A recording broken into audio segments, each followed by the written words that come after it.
네, 톡합니다 시간입니다. 화요일입니다. 화요일마다 서민금융에 대해서 이야기 나눠보는 시간인데요. 지난주에는 전세금 반환 보증보험을 통해서 안전하게 전세금을 돌려받는 그 방법들을 찾아봤는데, 오늘은 이제 주택을 담보로 대출을 받을 때 어떻게 하면 이자율 변동에서 또 지혜롭게 대처할 수 있는지 많은 분들이 또 관심을 모을 수 있는 그 주제를 한번 선정을 해봤습니다. 오늘도 조정목 서민금융연구원장 모셨습니다. 원장님 안녕하세요. 네, 안녕하십니까. 네, 일주일 동안 또 잘 지내셨죠? 네. 네, 뭐 서민금융 관련해서는 계속해서 뭐 매주 관심이 또 있는 사안들이 있는 것 같아요.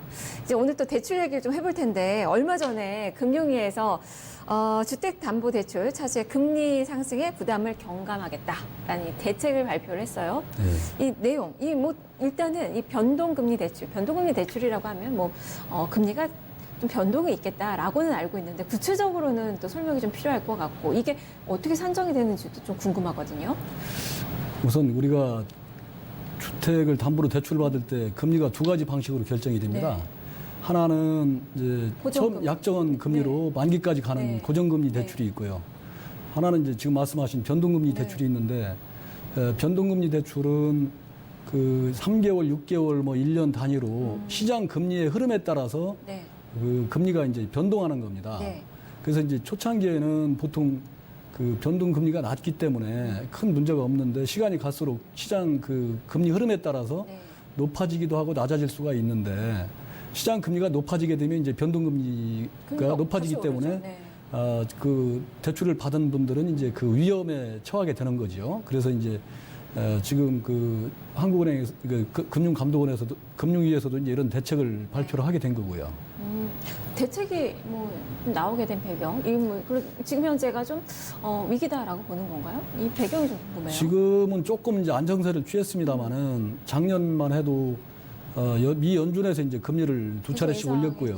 네. 한국은행에서도 이제 기준금리를 올렸지 않습니까? 올렸고, 네. 그러면서 이제 아직도 금리가 상승할 그 우려가 많이 남아 있는 상황입니다. 미국과의 지금 한미 네. 격차가 크니까. 그렇습니다. 근데 지금 우리가 올릴 상황은 아니잖아요. 근데 상황이 아니라고 해서 우리가 이제 계속 또 안이하게 대처했다가 서민들이 많은 그 피해를 또 볼 수가 있기 때문에 선제적으로 이제 대책을 나눈 건데요. 우리가 이제 보면 저금리가 이제 지속되다 보니까 그동안에 이제 저금리로 대출받은 분들이 금리가 올라갔을 때 피해를 어떻게 하면 줄일 수 있을까. 네. 그러다가 이제 이런 대책을 마련하게 된 겁니다. 사실 좀 요즘 부동산도 상황이 좋지는 않고, 거기다가 금리는 오르고 상당히 지금 걱정하시는 분들이 많을 것 같은데, 이제 시기적절하게 선제적으로 이런 또 대책이 발표가 된 거예요. 자, 그러면 이런 실질적으로 변동금리 대출을 받는 그 분들은 얼마나 있는 거예요? 지금 변동금리 대출을 받으신 분 10명 중에 이제 7명 정도, 맞네요. 10분 중에 7분 정도가 그 변동금리를 쓰고 근데 사실 있고요. 대출 받을 때 이 금리가 또 저금리였기 때문에 고정금리로 하는 게 훨씬 유리했잖아요. 물론 그렇습니다. 네. 그때는 이제 저금리 체제가 계속됐기 때문에 변동금리를 쓰신 분들이 많은데, 만약 금리가 1%만 올라가더라 하더라도요, 지금 가계부채가 1,500조가 넘지 않습니까? 네. 그러면 대략 계산해봐도 15조 원. 만약 70%가 변동금리를 쓰기 때문에 10조 원 이상의 그 이자 채무가 늘어난다는 얘기거든요. 그거에 대한 이제 대응이 필요했던 거죠. 그러면 이제 내용을 좀 봐야 될 것 같아요. 대책이 정말 실효성이 있는 대책인 건지, 그 내용을 좀 하나하나 좀 뽑아주세요. 그 두 가지 대책을 제시를 했는데요. 네. 하나는 그 월 상환 그 금을 갖다가 이제 고정화시키는 거. 일정 기간 고정화시켜가지고 그래서 이제 월 상환액 고정형이라고. 두 번째는 그 이자 변동 폭을 제한하는 거. 네네. 그래서 이제 이 두 가지 방식을 통해서 원리금 상환 보답액을 이제 경감시켜 주거나 그 고정시키는 그런 효과를 보게 되는 겁니다. 네. 좀 언뜻 이해가 안 갈 수도 있을 것 같아요. 좀 구체적으로 살펴봐야 될 것 같은데, 월 상환액을 고정한다. 이건 어떤 상품인 거예요? 이제 그 원리금 상환액은 원금하고 이자를 같이 상환하는 구조거든요. 네. 근데 이제 예를 들어서 이자가 지금 올라가면 결국은 월 부담액이 늘어나겠죠. 네. 그러게 되면 이제 원금 금액, 상환 금액을 줄입니다. 원금 상환 금액을 줄여서 월 상환 금액을 고정화시키는 했다가 이자는 똑같은데. 그렇습니다.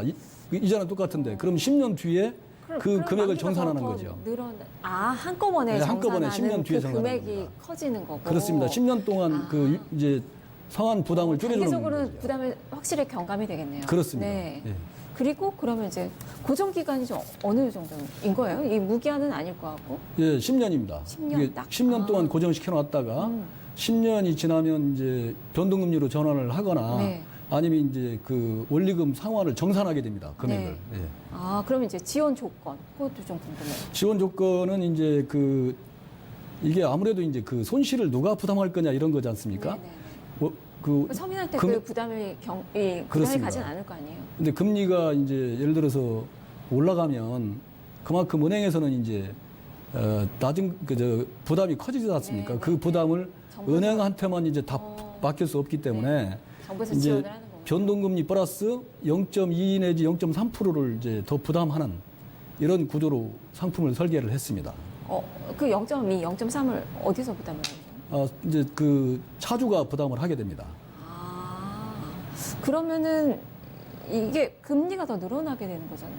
그렇습니다. 네, 이자율이 더 높아지는 거. 그 0.2에서 0.3을 부담하는 대신에 10년 동안 그 안정된 금액을 이제 상환하게 되는 이점을 누리는 것이죠.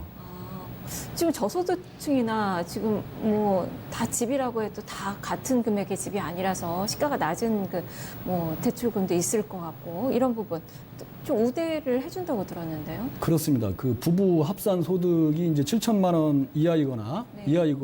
이하이거나 또는 이제 시가가 이제 6억 원 이하 주택의 경우에는 네. 서민 차주의 경우에는 0.1% 포인트를 낮추어 줍니다. 그래서 결국은 이제 서민들이 부담하는 거는 0.1% 포인트 내지 0.2% 포인트를 부담한다 이렇게 보시면 되겠습니다. 또 이제 대출하면 이제 집담보대출 하면 이제 DTI LTV 이런 걸 떠올리게 되는데 이런 규제가 지금 적용이 되는 건가요?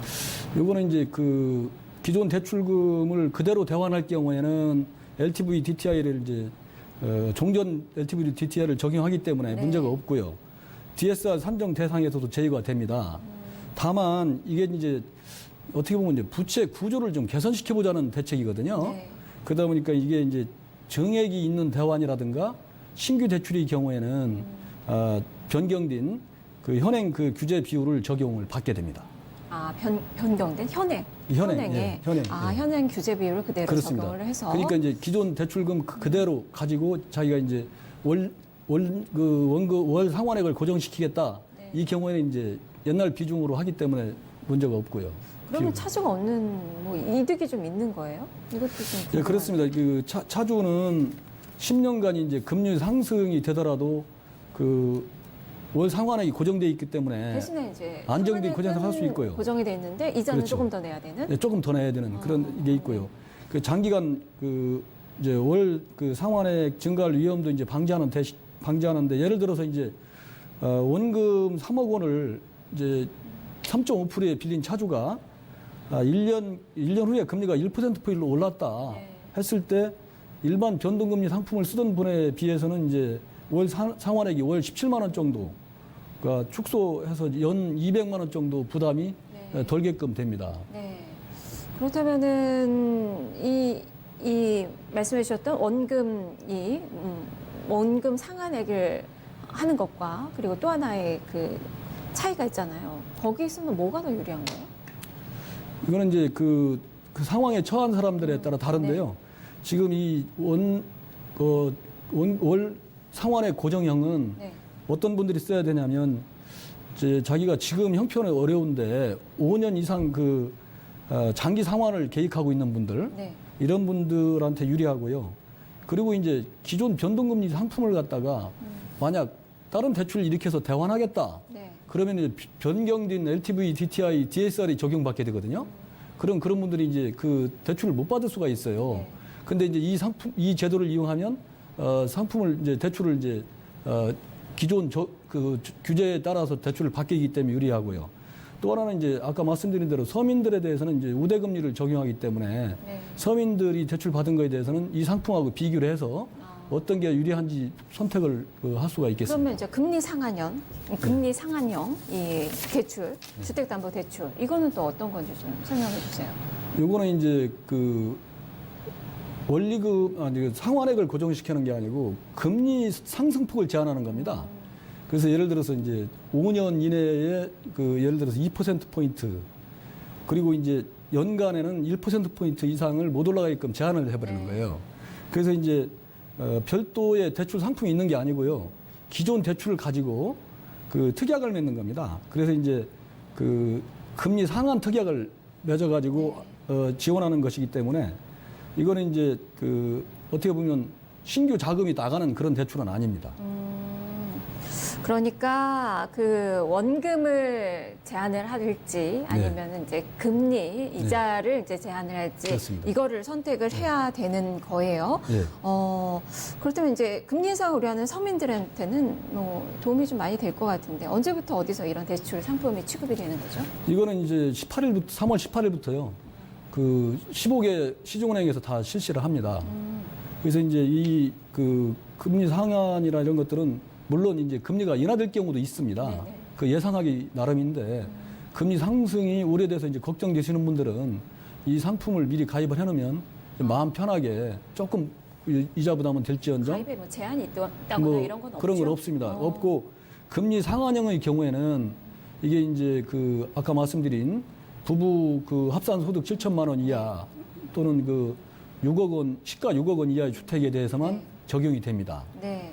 그 이게 이제 앞으로 좀 그 진행되는 추이를 봐가지고 그 탄력적으로 대상을 조정할 그런 계획입니다. 좀 더 지켜봐야 되겠지만 어쨌든 좋은 대책인 것 같아요. 변동금리 이용하시는 그분들은 이제 월 상한액을 고정하거나 아니면 대출금리 상승폭을 제한하거나 이 둘 중에 하나로 선택을 해서 조금은 또 도움을 받으실 수 있는 그런 또 말씀해 주셨던 그런 부분들이 도움이 좀 되셨으면 하는 그 바람이 있네요. 말씀 잘 들었습니다. 네, 감사합니다.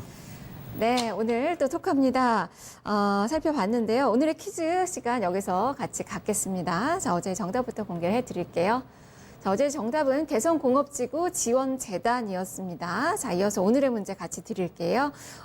자금 시장에서 변하는 금리를 연동시켜서 금리를 적용하는 대출 방식으로 주로 외국 조달 자금 대출 시 일부 변동금리를 적용하는 대출을 무엇이라고 할까요? 입니다. 오늘 계속 얘기를 했었던 톡합니다에서 얘기를 했었던 그 주제네요. 정답 아시는 분들은 뉴스토마토 유튜브 페이지에 올려주시면 되고요.